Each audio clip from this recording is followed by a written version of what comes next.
What is up, everybody? Welcome back to the Mix Contest review streams. I'm Rocketman, very happy to be going over these with you today. I've also got a special guest with us. You might remember him from the Learn to Mix streams that we did a few weeks ago with Pioneer. Ryan, how are you doing? Welcome to the show. Yo, what's up, Rocketman? Thanks for having me back on. Doing great. We're out here in sunny California, just living life. Things are opening back up around June 15th, and yeah, stoked to hear some cool new tunes and some good mixes. It's great to hear. Live music is coming back, and we're here for it. Oh yeah. Oh, we're here for it, man. Oh, we're here. Fantastic. All right, so for the viewers at home that might not have caught the Learn to Mix streams, let's give a little background on you. What do you do for Pioneer, and how'd you get into the DJ scene? Sure, yeah. So I'm the marketing strategist here at Pioneer DJ, the USA side. So there's a small team of us that manage the digital marketing and the traditional marketing side. We help support trade shows, events, music festivals, artist relations, a lot of public relations stuff. And then we work with a lot of media partners on the digital side as well. Basically just to try to get the word out about Pioneer DJ and trying to, to inspire, entertain, and educate, future DJs of the world, and also try to support the guys out there who are using our products. So I actually just celebrated my 4 years with the company a few days ago. Congratulations. Thank you. But how I kind of got started DJing, I'll give you the Spark Notes version on that. I've been DJing for about 15 years. I started in college, and I've gone through various aliases and various genres, and I've kind of settled on, I go by DJ Roy LaCroix. Now I actually have a LaCroix with me. I drink way too much of it. But I do a lot of house music now and stuff. But when I started out, it was dorm parties. You DJ the dorm parties, and then the RA, the resident advisor, would come in and be like, turn that down. And it feels like we had a very similar experience to college. yeah, we did. We were the fun guys, it was exactly. Yeah. And so after that, I kind of moved on to doing clubs and opening gigs and whatnot, and moved my way up from, a very small little controller to using CDJs. And it just kind of took some time, but a lot of practice, put in a lot of hours, and had some fun releases here and there, and here we are out in LA, just kind of enjoying life. There you go. That's fantastic. So yeah, I mean, goes without saying, you definitely have the experience to be helping with these review streams, and I hope so. More than enough. So I think we're just going to get right into it because we have quite a few to go through today. For everyone watching at home, we're going to be going through the mixes that we haven't heard yet. And then once we get through those, we're going to go through the resubmissions on the feedback for people that we've heard in the past two streams. So getting right into it, and with a name that is probably familiar to many of you, we're starting off with Ethani, and he's back trying to get into this season of the Mix Contest, and let's hear what it sounds like.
pause. That's hot. Don't pause. Press play. Don't pause. Getting stronger every day. Keep on pushing through the pain. Keep on grinding till we die. Ain't no mercy in this life. There's nowhere left to run away.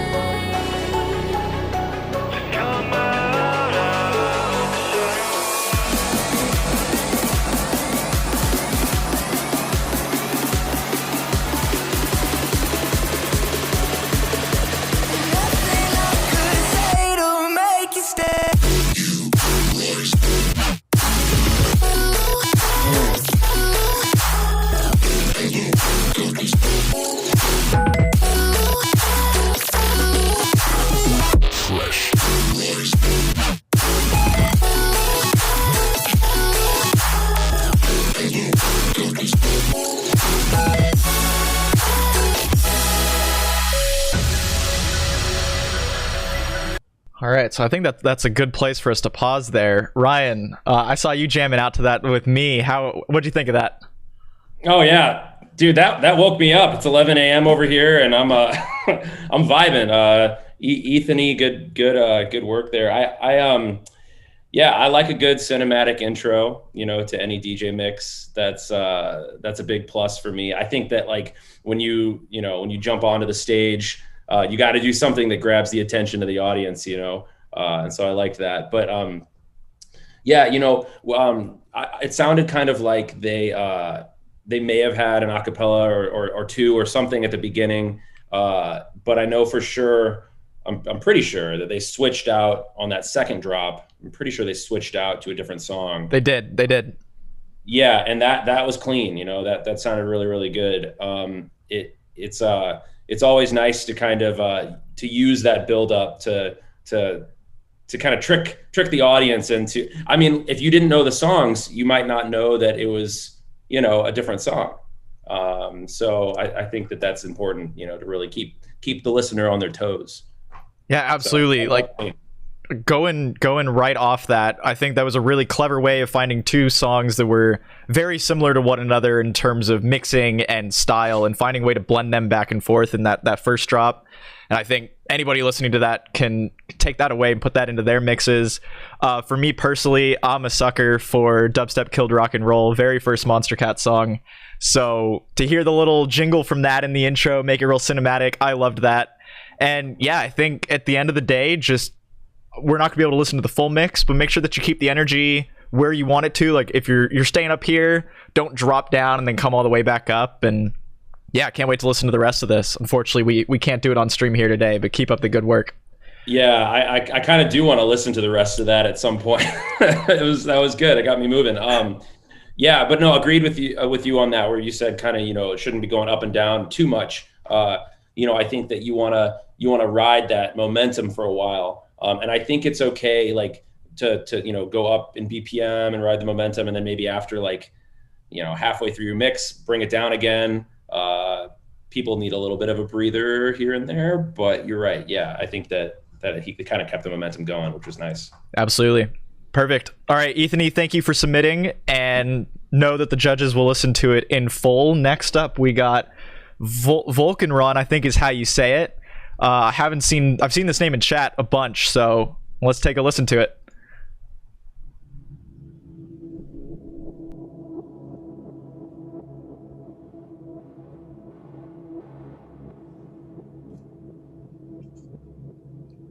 I thought that was part of the mix.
All right, so I'm going to pause it there.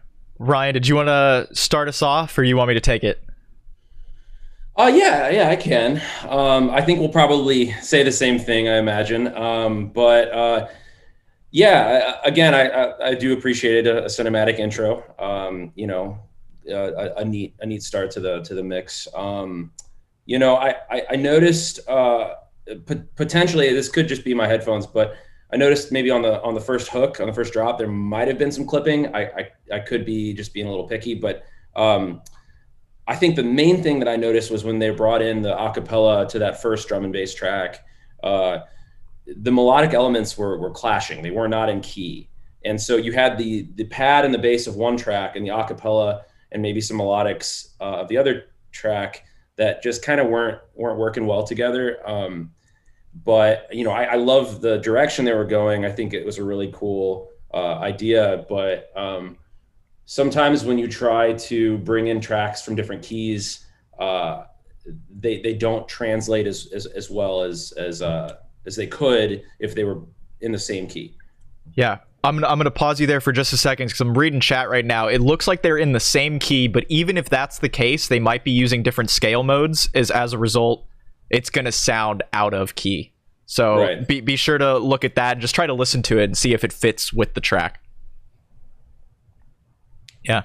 Exactly. Yeah. And then I also and then the last thing I noticed was that I guess in the chat they were saying that maybe this was an older mix that he submitted. I'm not sure. So it's possible that there was an updated mix that was submitted, but yeah, I would just say look out for clashing elements. Make sure that that they really talk well to each other and complement each other rather than fight each other for headroom and for space. Yeah. Going right off that, I think for me, the biggest part that stood out for me was between 2 and 3 minutes in. It was a lot going on to the point where I was having trouble keeping up with the main idea of what you wanted the mix to be at that point. And that could be as a result of EQ work or plain out just too many tracks playing, as they say all the time, too many cooks in the kitchen.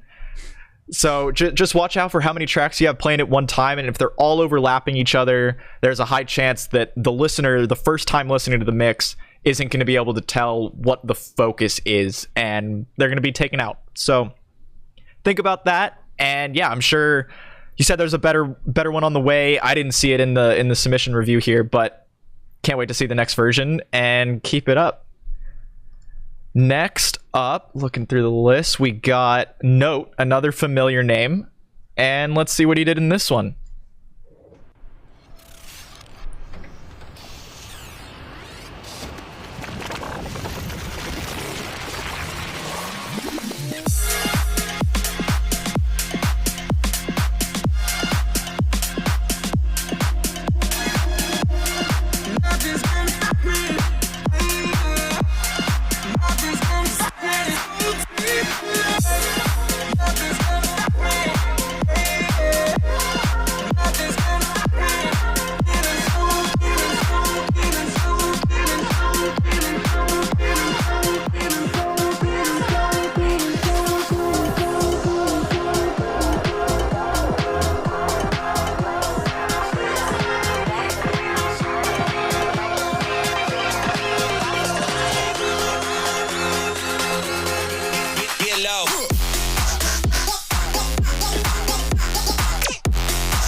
Nice.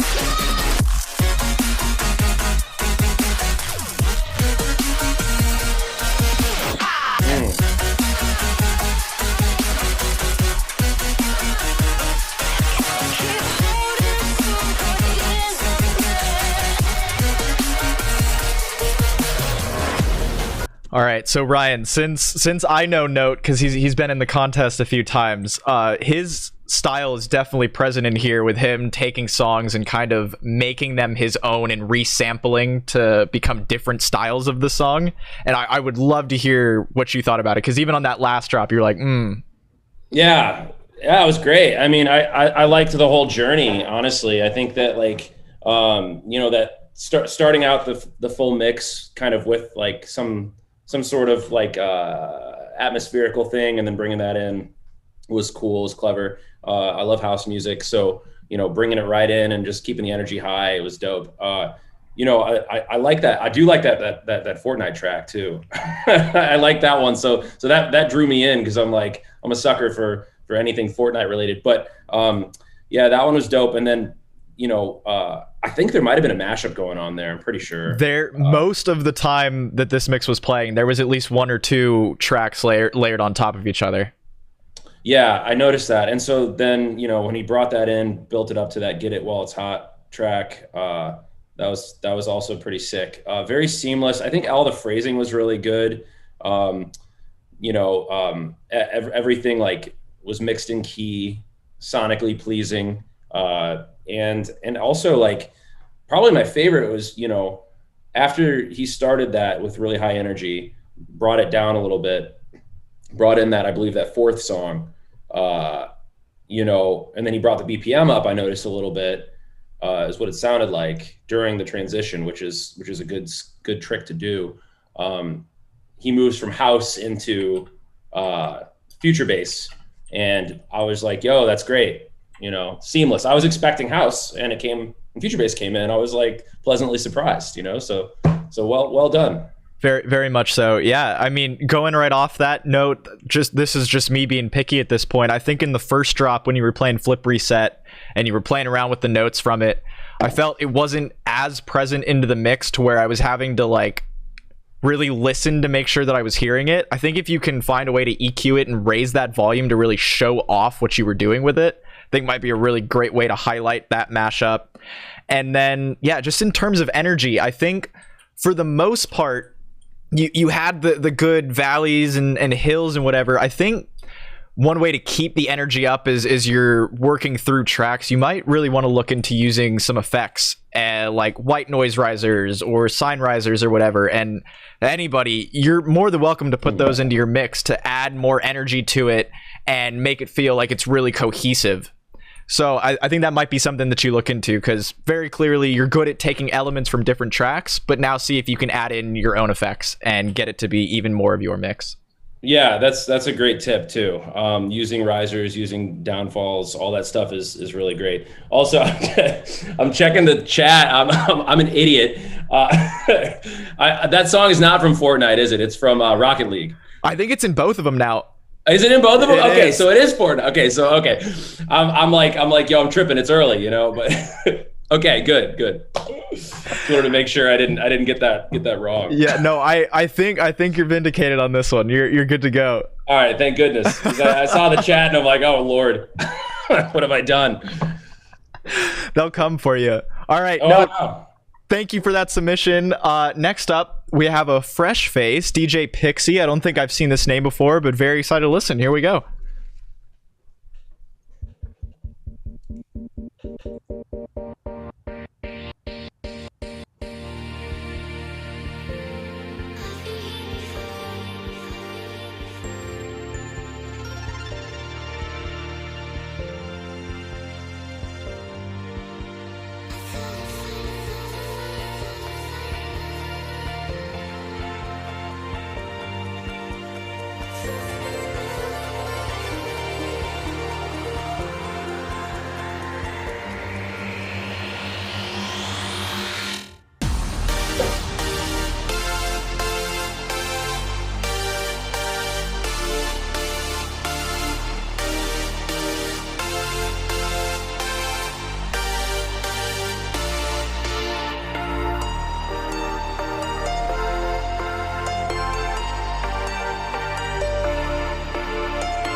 All right, I'm gonna stop it there. I can't tell. This might be live. This might be a live mix, but I'm not for certain.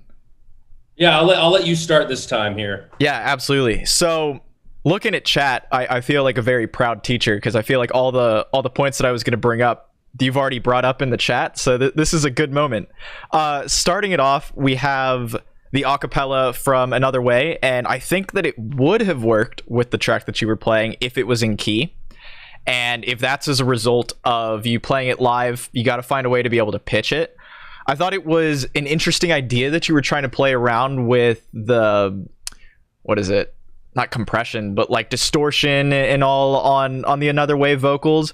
I'm not sure if it worked for the mix, but that might just be because I was still hearing it out of key. It might have worked if it was in key with the original track. In terms of pacing, I thought it was pretty solid. It was house most of the time, yeah, but in terms of energy and such, I thought that worked well. And key transitions, for the most part, although they were very sudden, I also thought that it worked. Like, it wasn't bad by any means, but it definitely could have been improved upon. So if this was a live mix, I'm pretty impressed because there's not much EQ work that you can do live. But if it was a studio mix, definitely make sure that you go through and get a little bit more surgical with your EQ cutting. Yeah, I mean, pretty much everything that you said, I would agree with. I think that that the biggest thing that stood out for me is, I mean, when you're, well, actually, I'll start with, I think it is a live mix, considering that he had the cue, he was pressing the cue to start out, right? So you got your cue button, you're like, "Brum, brum, brum, brum, brum, brum, brum," and then you start the track. Or he could have done that to make you think it was live. That you never know. So, and then it ended up being a studio. But either way, I think that like you said, the pacing was really cool. It was good song selection, except the acapella was for me the most jarring. Right at the onset too. I'm kind of expecting something like, I want something to kind of like, punch me in the face and be like, this is awesome, But you want something to invite you to the mix to want to listen to it more. Yeah, and that actually it kind of makes you a little uneasy about the direction, and so I think that just making sure that acapella either is in key or using one that works a little bit better, I think is a good one. But the phrasing worked fine. I'd say my last tip I'd like to give for DJ Pixie is, I think it was the second track when he brought in the second track. I think he could have teased it a little bit instead of just jamming it in. Maybe like, either if he's a scratch DJ or whatever, scratched in the first part of the acapella or looped a little bit in or some sort of way to tease in that track so it's not such a sudden jump. But that was it. Yeah, no, I think that's a great point to bring up. If you're able to tease the listeners to what's coming next while not making it completely clear, I think is a very fun way to structure your mixes. Perfect. Okay, so next up we have Katsuki. I'm not sure if you're in chat, but if not, and for anybody listening that might not already be here, we're going to upload this VOD to Twitch later, so if you want to see all the feedback again, we'll be more than happy to put the show on for you. All right, Katsuki, here we go.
All right, I'm going to pause it there because I think there's a lot that we can improve with this mix between Ryan and myself. So I'll start off with us here. So first off, just like the last one, you got to make sure that your acapellas are in key with the track that you're playing with. So the Noise Storm track, I believe, is in B flat, and the Another Way acapella is in A. You gotta pitch up one or pitch down the other to make sure that they match, and that way you can make sure everything is sonically pleasing. Because I was listening to that and trying to decipher if the little like cuts that you did through the drop or whatever would work, but I couldn't really tell because the acapella was out of key. Yeah, I think that's the main one with this, because the flow was good. It kept the energy. It's just not sonically pleasing. Yeah. I completely agree, and actually, the acapella just felt out of place. It was extremely off key. Unfortunately, sorry, Katsuki, but it was very, very out of key. I actually would probably just take that acapella out and try to bring it in at another point in the song.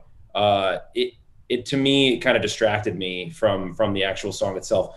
I also have a tip for that, because I have noticed, sometimes if we're not like classically trained, or if we didn't grow up playing the piano or the trumpet, sometimes it is kind of hard to do the key thing. And a subtle plug to Rekordbox. Rekordbox 6 actually is out, and if you guys go and download Rekordbox 6, even if you're doing a studio mix or a DJ mix, we have something called alphanumeric mode, which is similar to Camelot mode. And what you can do is you don't actually, it allows us to not be like, we don't have to know the circle of fifths necessarily. It kind of creates its own circle of fifths. And you can check on this wheel, 1A goes into 2A, 2A goes to 2B. And there's this order of operations that you can do. And so if you actually, before mixing a song in, either use Rekordbox 6, which is free, or pay for mixed in key, you can actually go in there and you can see whether the songs are going to work well together melodically. Exactly. Yeah, I think that's great. Talking about the way that I set up my studio mixes, I always load them into a DJ software so that I can make sure that all the keys match, the BPMs are flexible enough that I can get between everything, and then that way I know that the mix is going to work without even playing it. 100%. It's even if you're doing a live mix, the first 3 tracks I always play at a club, I always prepare usually. I'll create several different combinations and several different ways that I could start my set depending on what the previous DJ is doing, and I'll make sure that those 3 are in key so that you kind of come out rocking. But my second tip would probably be, and I don't know if this was just the streaming quality that I was hearing, but the recording almost sounded a little tinny. I agree with you. Yeah, that too. I did. Yeah, it sounded a little tinny, and so sometimes, if it could have potentially been a live mix that he recorded with like an H4n Pro or something, and if he didn't get his settings right entirely, what it really sounded like was that he used the H4n Pro 4-channel mode, and that he dragged in the mix from the recording of the room audio rather than the line in. But we're getting deep there. That's just an assumption.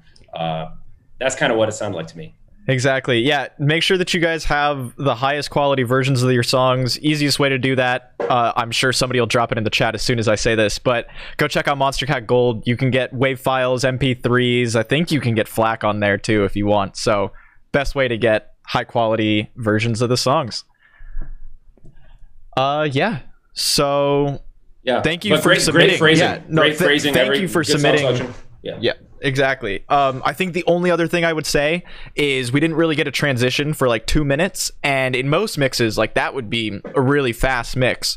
For the mix contest where you only have 10 minutes, if you're making a transition every 2 minutes, we only get 5, and I don't think that's really going to be able to show off your style as an artist. So see if you can cut down time between songs. And yeah, but phrasing and like track selection I thought was really solid. Just main thing is key. Yeah. Perfect. All right. Now we're going into resubmissions from people that we've heard through the mix contest review before. First up is Neo back again. So I'm going to skip to like the middle of their mix. Ryan, I know that you didn't hear his intro, but we already gave him feedback on it. So we're just going to go right to the middle of it.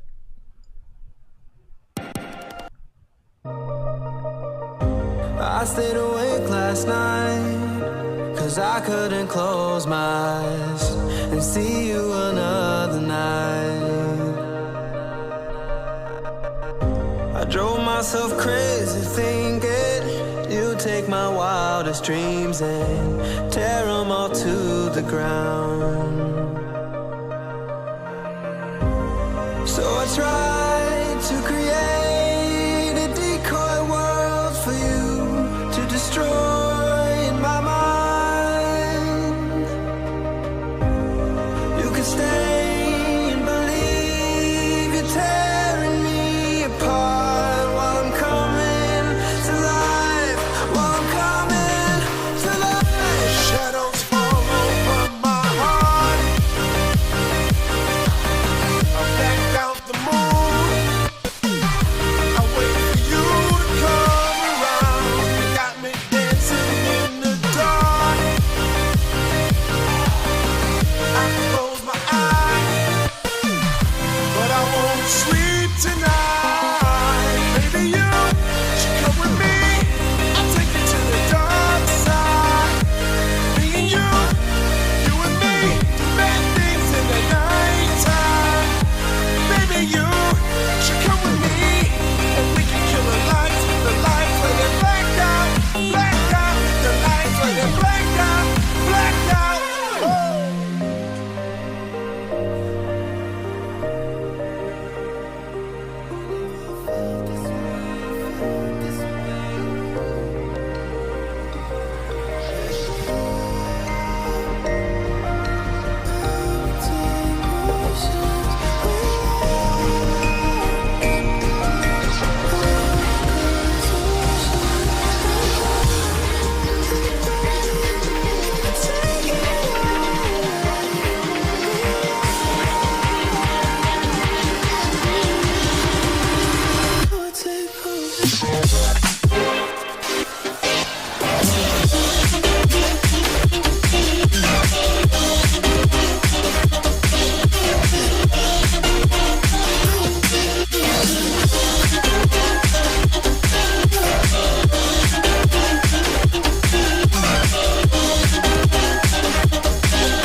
All right. I'm going to pause there. Ryan, you want to start us off on this one? Yeah. I mean, everything sounded pretty good. You know, I if I was being like super nitpicky, you know, I'd say a couple. I'd say to turn the acapella on that first part up a few dB, and maybe a little EQ wouldn't hurt. I'm pretty sure there was an acapella over there. I think that was just the original track. They played this song from Intercom for a good minute and a half there. Oh, really? Yep. Oh, okay. Well, then maybe that's just a mixing tip. I think so. The guy who made the song. It's a good song, and I actually really I like that track. The guy almost sounds like Coldplay. Yeah, very much so. Yeah, but no, I think that the next track that he brought in, I think it it blended okay. It blended okay. I think live, I wouldn't notice the mix at all. So I think that's a plus. Good song selection. For me, nothing I really noticed that would be too off-putting. So I liked it. I think well done. Unless, what do you got? What are your thoughts? So I'm gonna get real in the weeds on this one. So we're going from the intercom track, and at the drop, I was expecting more of a either drop switch or drop mashup rather than putting another vocal over it. And the one that you selected, Everything Black, while I love that song, it's like 100 BPM, and you're grabbing another song that's 80 or 85 or whatever it is. And so slowing it down that much really took me out of it and didn't let me enjoy either song nearly as much as I would have on their own. And so I think that goes back to the whole less is more thing that I just keep bringing up. But either I would have switched to the drop there or maybe done a drop mashup, but I don't know if an acapella on top there was really the best option to keep the listener engaged. Moving on through the buildups, I thought there might have just been too much happening. I think you really want to put a lot of tracks in there that you like, and I love that because I can tell each one that's there, but it's distracting from the main point of what you wanted in the mix. Like, I feel like the Potions song that you had on the build up was what you wanted to be the main part, but then having the vocal samples from the Dion Timmer song, and I think there was another build up in there as well, it just became very distracting to me as a listener the first time. So I think mixing for me, and something I'm still working on, is taking a step back, realizing that I've listened to this mix 100 times already, so I know everything that's coming up and I can pick out each part. But for somebody that's just going into it to the first time, what's going to stand out to them, and is there something that stands out to them? And if you can try to change your mindset into that, I think it'll really help improve your mixes. Yeah, agreed. No, and that's really good insight. I've never heard those songs before personally, so I wouldn't have even noticed that. But that's a good point. I did notice on the build-ups that there were some clashing elements, that it was kind of like a fade in, fade out sort of thing. And I think that's really good feedback. Yeah, if you're going to include a lot of tracks at the same time, I think the one way that you can do it in a tasteful style is really heavily EQ everything. So each thing has their slot in the frequency channel. Cool. Wonderful. Moving right along, Neo, thank you for that resubmission. Keep working at it, and excited to hear the next version. Gabritiaz, I know that we had you on another stream. We're going to go through another review of yours. We're going to start in the middle. Let's kick it off. I've been here before. I thought I'd find another word. Pumping into these walls, make everything seem crazy.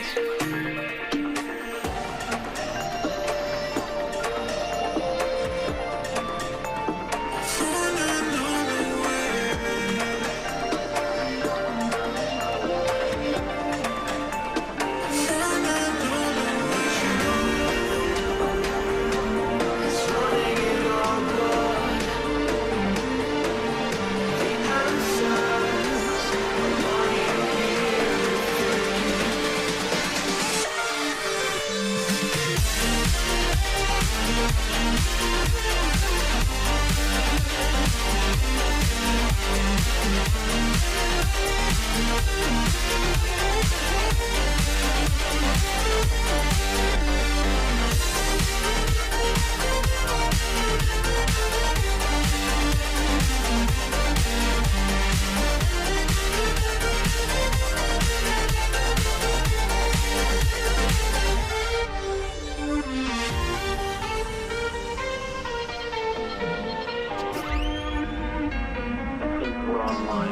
All right, I think that's a good place to stop on that one. I'm gonna start us off on this one. So for those of you that don't know, like I grew up on piano, so whenever there's two tracks playing with piano clashing, it really stands out to me. So in that transition, when you went into she's a killer, yep.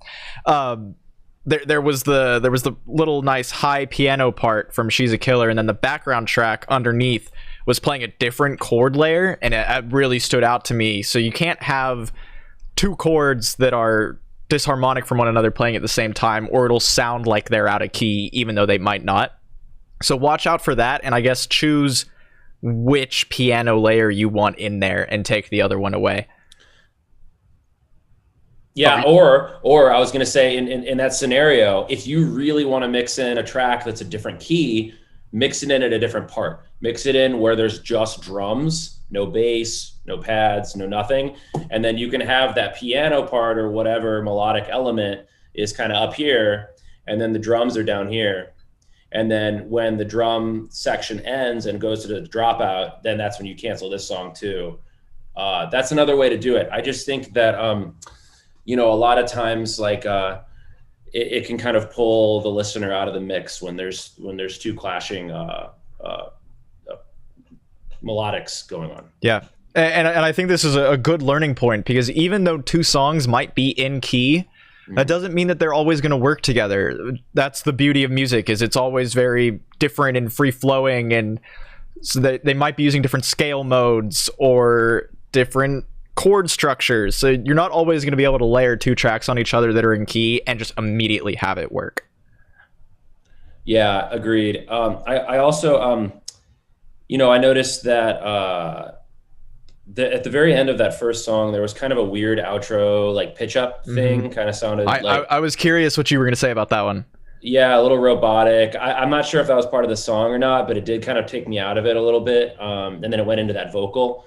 That was a little interesting. It was kind of like some like radio static sort of at the end. I'm not sure, but yeah. What were your thoughts on that? Yeah. So to catch you up, he did something. Or shit, I cannot talk today. My bad. So they started off something very similar at the beginning of their mix, and I thought that one worked in that scenario, and I let him know. I was like, hey, it worked in that scenario, but it's not going to work every time. And so hearing it in this one, I think this is a good example of one that didn't quite do it for me.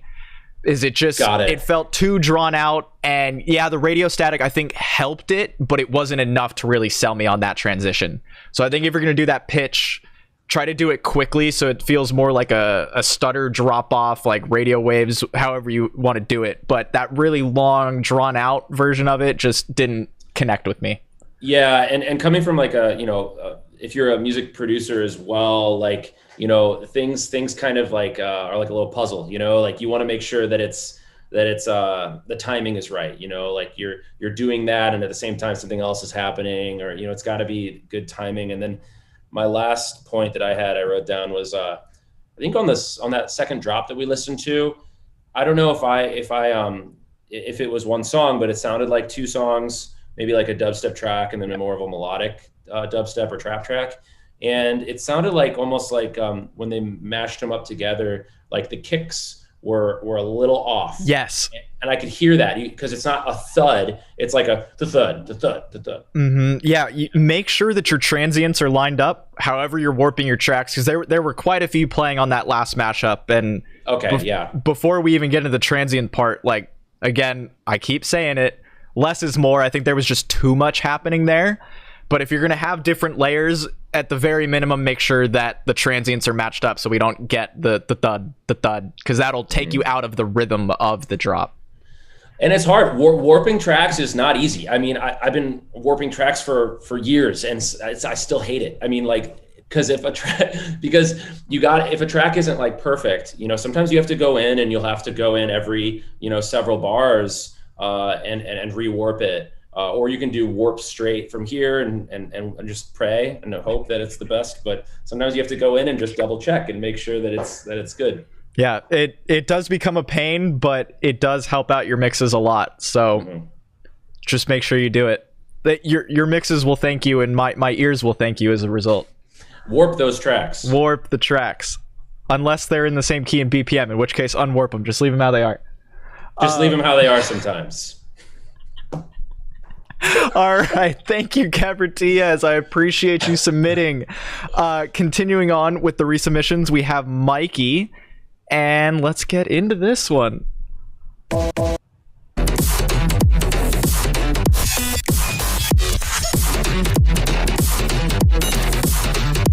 Who's the best?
They say that you will never make it, but you're done listening to the naysayers, trying so hard to tear you apart.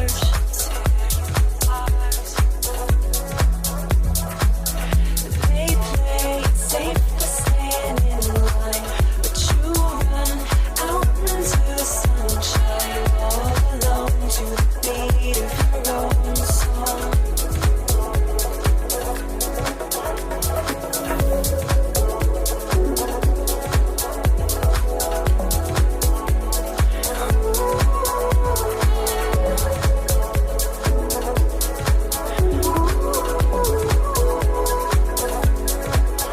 Who cares if I'm a dreamer?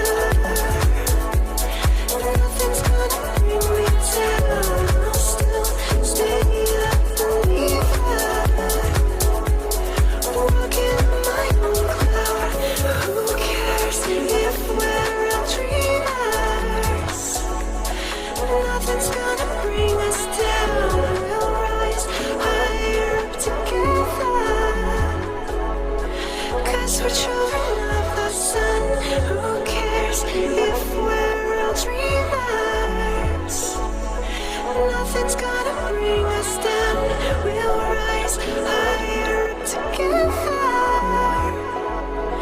'Cause we're children of the sun.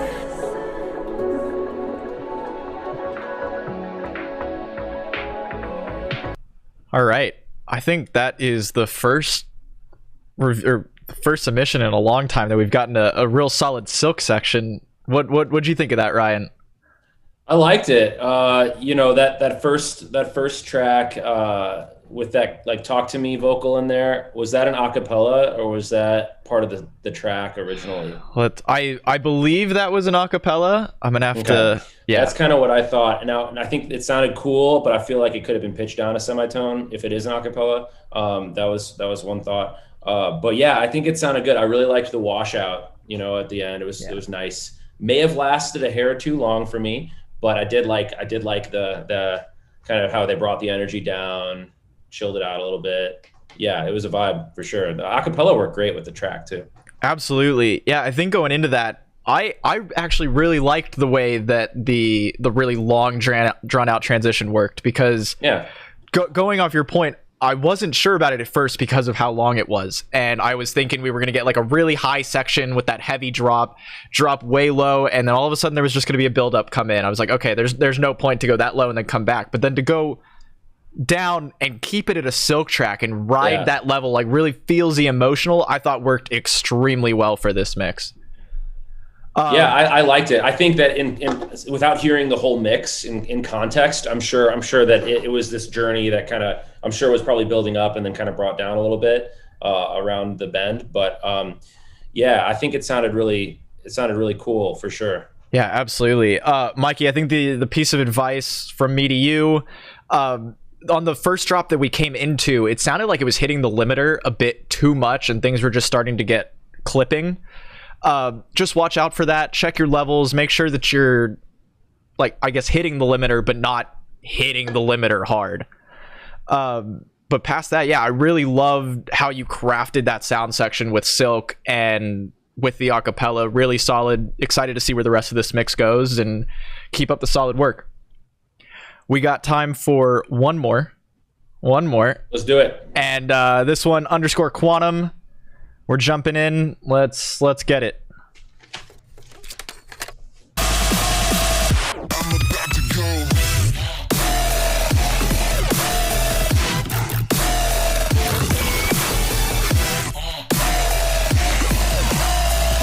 Now you're playing with power. What?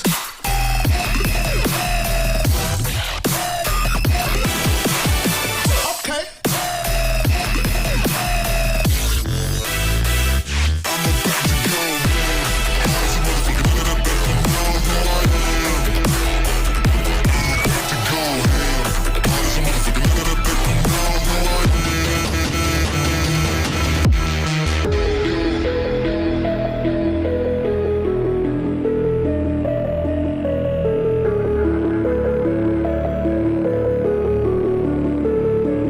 I'm about to go.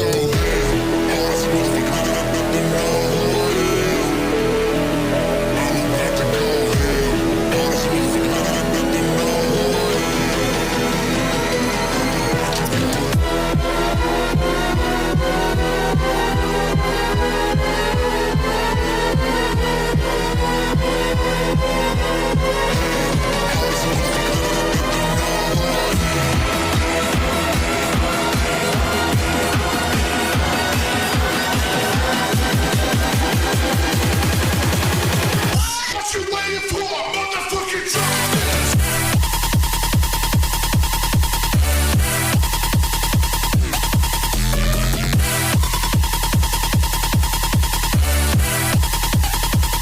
What you waiting for?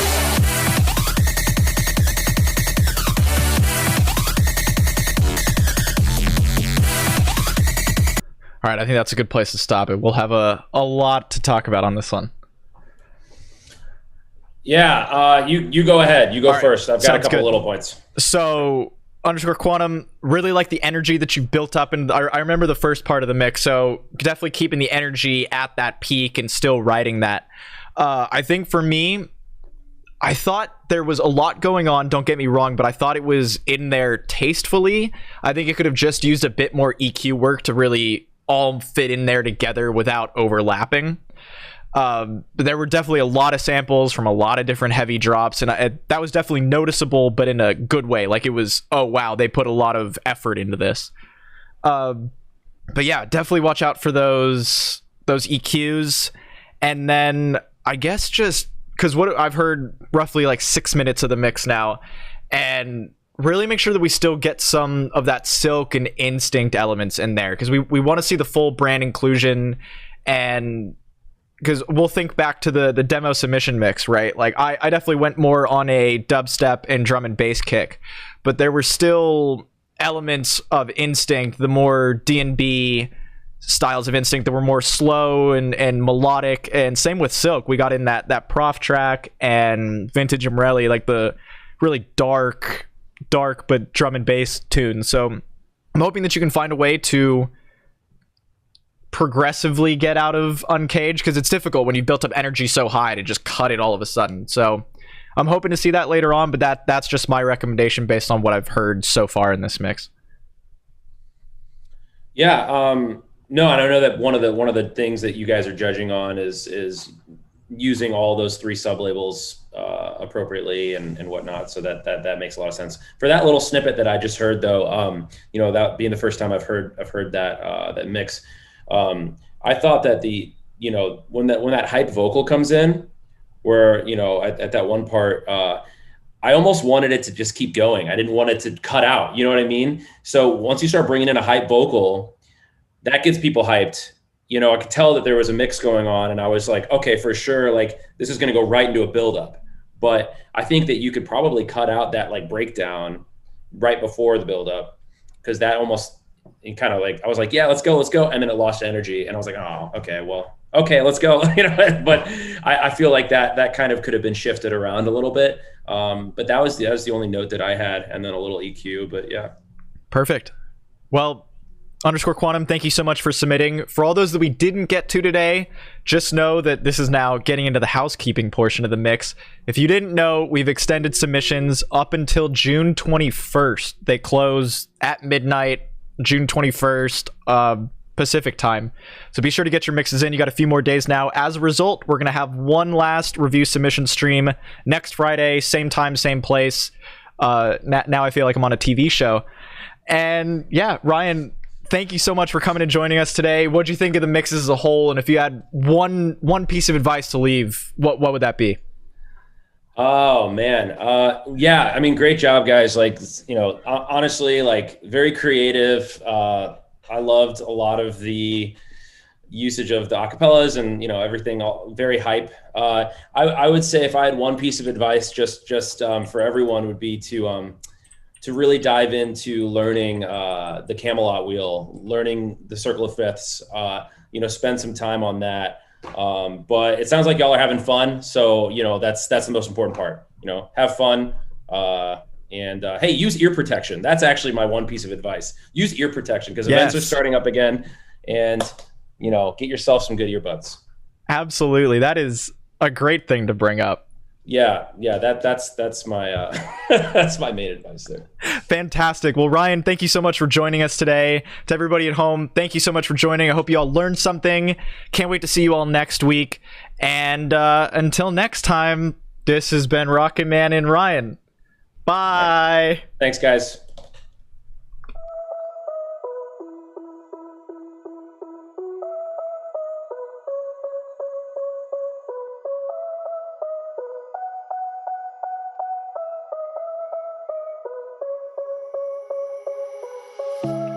Let me think for a second now.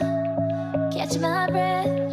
Yeah, I gotta slow down. 'Cause when you're near, everything that I planned just goes away.